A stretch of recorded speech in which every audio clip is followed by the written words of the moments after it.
ராஜேந்திரன் சோழனுக்கு மோடி அவர்கள் என்ன பண்ணாரு? ஜூலை மாசம் 27ஆம் தேதி மாமன்னன் ராஜேந்திரன் சோழனுடைய 1000வது பிறந்தநாள். அதற்கு சிறப்பு பூஜை கங்கை கொண்ட சோழபுரம் கோயிலில் நடைபெற்றுச்சு. அங்க மோடி அவர்கள் சிறப்பு அழைப்பாளராக கலந்துகிட்டு மாமன்னன் ராஜேந்திரன் சோழனை கௌரவப்படுத்திருக்காரு. 1000 ரூபாய் நாணயத்துல ராஜேந்திரன் சோழனுடைய உருவம் பொறிக்கப்பட்ட நாணயத்தை வெளியிட்டு இருக்காங்க. இது ராஜேந்திரன் சோழனுக்கு செய்யக்கூடிய கௌரவம் பெருமையும் தான். இது மட்டும் தான் மோடி பண்ணாரான்னு கேட்ட கிடையாது.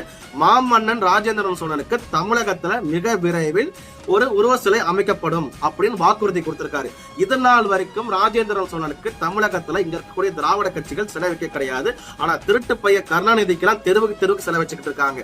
கங்கையை கொண்டான் கடாரம் வென்றான், அப்படிப்பட்ட பெருமைக்குரியவர் தான் ராஜேந்திரன் சோழன். அது மட்டும் இல்லாம அந்த காலத்துல மிகப்பெரிய கடற்படையை கொண்டவர் தான் ராஜேந்திரன் சோழன், ராஜராஜன் சோழனுடைய மகன். அப்படி சிறப்பு மிக்க மன்னருக்கு இது நாள் வரைக்கும் எந்த ஒரு கட்சியும் கௌரவப்படுத்த கிடையாது. ஆனா பாஜக தான் கௌரவப்படுத்துது, நல்லா புரிஞ்சுக்கணும். அது மட்டும் தான் மோடி பண்ணிட்டு போனாரான்னு கேட்டா கிடையாது. தமிழகத்துக்கு 4900 கோடிக்கு உண்டான டெவலப்மெண்ட் ஸ்கீம்ஸ் ஓபன் பண்ணி வச்சுட்டு போயிருக்காரு மோடி. இப்ப சொல்லுவானுங்களே மோடி தமிழ்நாட்டுக்கு என்ன பண்ணிருக்காருன்னு கேட்டா இதெல்லாம் சொல்லுங்க. ஏன்னா மோடி தமிழ்நாட்டை தனது சொந்த நாடா நினைச்சுதான் செயல்பட்டு வந்துகிட்டு இருக்காரு.